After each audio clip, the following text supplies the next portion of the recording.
ज्यादा है, इनकम जो है वो कम। आगे बात करते हैं पेज नंबर 12 की। पेज नंबर 12 के बारे में बात करें तो हमारे लिए यहाँ पे बात करेंगे AK-203 को लेकर। AK-203 दोस्तों जो ये मिसाइल है, सॉरी ये राइफल है, वो इंडिया और रशिया मिलकर बना रहे हैं। कहां पे? एमईटी के अंदर। इसके बारे में बात करेंगे। यहाँ पे दोस्तों बीजेपी MP तेजस्वी सूर्या जो है उन्होंने कल इमरजेंसी गेट है जो कि फ्लाइट में खोल दिया वो एयर होस्टेस बता रही थी कि कैसे कैसे इमरजेंसी के टाइम पे काम में लेते हैं। भाई साहब ने जो है उसको टेस्टिंग भी करनी वहीं पर ही। तो 2 घंटे फ्लाइट है जो कि डिले हो गई फिर उसके बाद इंडिगो वाले से पूछा गया किसने किया था ये, तो वो बता नहीं रहे। बोले किसी कस्टमर ने, किसी पैसेंजर ने ऐसी गलती से हाथ लगा दिया तो वो खुल गया। मतलब नाम भी नहीं लिया एयरलाइंस वालों ने कि किसने किया है। वो तो कुछ लोग तो होते ही है जो कि बता देते हैं हमेशा। तो उन्होंने बताया बाद में कि तेजस्वी सूर्या थे टेस्टिंग कर रहे थे बिनवाद ही। 2 घंटे फ्लाइट लेट हो गई सबकी। चलिए यहाँ पे बात करेंगे इस वाले न्यूज के बारे में। इंपॉर्टेंट है। यहाँ पे आप देखोगे तो एक ज्वाइंट वेंचर जो कि इंडिया और रशिया ने दोस्तों मिलकर जो कि बनाया था, जिसका नाम था Indo Russian rifle private limited. तो उन्होंने प्रोड्यूस करना चालू कर दिया है AK-203 कलाशनिकोव असॉल्ट राइफल्स, जिसको हम लोग AK राइफल्स कहते हैं ना, AK असॉल्ट है ना, कलाशनिकोव। कहां पर? कोरवा है उत्तर प्रदेश के अंदर, वहां पर। ठीक है गाइस। और डायरेक्टर जनरल का नाम है अलेक्जेंडर मिखेव, जो कि इसके ऊपर रशिया की एक कंपनी है रोनो एक्सपर्ट, जो कि हेल्प कर रहे थे। और साथ में जो हमारे मनोज पांडे आर्मी चीफ, उन्होंने मिलकर बताया कि फर्स्ट बैच जो है 5000 राइफल का जो है वो डिलीवर हो जाएगा इस मार्च तक। ठीक है। एमईटी के अंदर कोरवा ऑर्डिनेंस फैक्ट्री है जो कि सेटअप करी गई थी, जो कि है ना AK-203 असॉल्ट राइफल है जो कि डिलीवर करेगी आर्मी को। ठीक है गाइस। इसके अलावा कैपेसिटीज की और बढ़ाने के ऊपर भी बात की जा रही है। बोला जा रहा है कि आने वाले 128 महीनों के अंदर जो है ना, काफी काम 70,000 से भी ज्यादा के आसपास राइफल्स है जो कि प्रोड्यूस कर दी जाएगी। और इसके अंदर इंडिजिनियस कंटेंट होगा। मतलब 5% से 70% जो भी इसमें सामान होगा वो हमारा खुद का होगा, है ना, इंडिजिनियस कंटेंट होगा। तो ये अच्छी बात है, मतलब ठीक है, इंडिजिनियसली हम लोग इसको प्रोड्यूस है जो कि कर रहे हैं।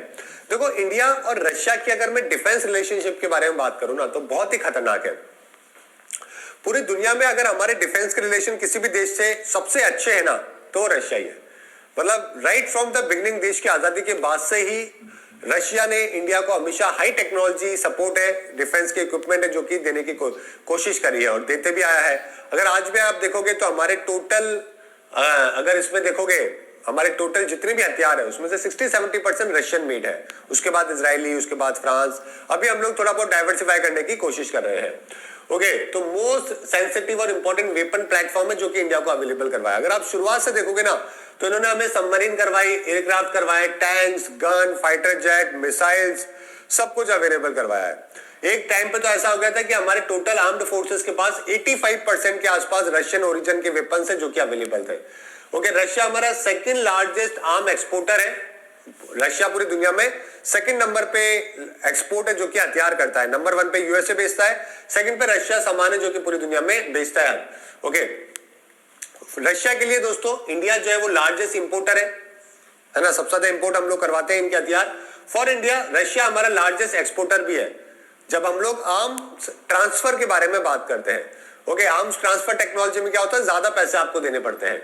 अगर आप 2000 से 2020 के बारे में पिछले 20 सालों में अगर आप देखोगे तो Russia accounted for 66% of Indian arm imports. Total का हमारा 66% हमने रशिया से लिया है। ओके, रशिया का टोटल शेयर 50% के आसपास 2016 से 2020 के बीच में देखने को मिला, लेकिन तभी भी सबसे बड़ा इंपोर्टर ये हमारा हुआ करता था। हमें इसने कई सारे हथियार दिए, जैसे कि सबसे पहले बात करेंगे सबमरीन की। तो पहली सबमरीन जो हमें मिली थी ना, वो सोवियत यूनियन से मिली थी, है ना, फॉक्सट्रॉट क्लास की दोस्तों ये सबमरीन थी, जिसको INS कलवारी है जो कि हम लोग कहते हैं। 1967 के अंदर यह यूएसएसआर के द्वारा अवेलेबल करवाई गई। हमारे पास total 16 conventional diesel electric submarine है इंडियन नेवी के पास में, जिसमें से 16 में से 8 जो है ना वो सोवियत ओरिजिन की है। इसी प्रकार से बैलिस्टिक मिसाइल जो है, nuclear ballistic missile manufacturing INS Arihant जो है, ये हमने खुद ने बनाया है और इसके अंदर भी टेक्नोलॉजी हमने अरिहंत में रशिया से ली है। फ्रिगेट और गाइडेड मिसाइल डिस्ट्रॉयर की बात करें तो टोटल 10 है हमारे पास, उसमें से 4 जो है वो रशियन ओरिजिन के हैं। एयरक्राफ्ट कैरियर की बात करें तो INS Vikramaditya Soviet made vessel है, वहीं से ही हमने इसको लिया था 2013 के अंदर और हमने फिर इसको बनाया। मिसाइल की बात करें तो मिसाइल प्रोग्राम आपको मालूम है, ब्रह्मोस दोस्तों मोस्ट इंपॉर्टेंट मिसाइल प्रोग्राम है जो कि माना जाता है। ठीक है गाइस, गौरव बोल रहे हैं कि सर 5 साल से आपका शो, आपका सेशन देख रहा हूँ, 5 गवर्नमेंट एग्जाम में सेलेक्ट हुआ हूँ। क्या बात है, बहुत अच्छी बात है। चलो कॉन्ग्रेचुलेशन। ठीक है, आगे बात करें तो एयरक्राफ्ट कैरियर बताई थी, मिसाइल वाली बात हो चुकी है। फाइटर एयरक्राफ्ट के बारे में बात करें तो रशिया हमें दोस्तों काफी सारे फाइटर एयरक्राफ्ट भी दे चुका है, जैसे कि सुखोई के बारे में, मिग जेट्स, ये सारे के सारे यही के हैं। इसी के अलावा मैंने आपको बताया AK-203 है जो कि अभी हम लोग मिलकर है जो कि प्रोड्यूस कर रहे हैं, है ना। तो right from the beginning Russia ने काफी सपोर्ट है जो कि किया है। रशिया हमेशा से हमें एडवांस देता हुआ है वेपन्स, लेकिन यूएसए ने कभी पहले ऐसा नहीं किया। पहले के टाइम पे यूएसए में नॉन लीथल डिफेंस टेक्नोलॉजी है जो कि अवेलेबल करवाता था, यानी कि ऐसे इक्विपमेंट यूएसए में देता था जिससे युद्ध नहीं लड़ सकते हो आप। ओके, रशिया में बहुत हाई टेक्नोलॉजी वाले एडवांस वेपन है जो कि अवेलेबल करवाता था, जिससे हम लोग मजबूत बनते जा रहे थे डिफेंस के अंदर। सीपी की रिपोर्ट के हिसाब से अगर बात करें तो 2011 से 2015 और 16 से 20 के बीच में हमारा जो आर्म इंपोर्ट है रशिया से वो 33% रिड्यूस हुआ है। 2011 से 15 में सेकंड नंबर पे यूएसए था, अभी यूएसए हमें एडवांस वेपन भी देने लग गया है ना। यूएस हमारा सेकंड लार्जेस्ट सप्लायर था। 2016 से 20 में बात करें तो यूएसए हमारे यहाँ पे 46% लोअर दोस्तों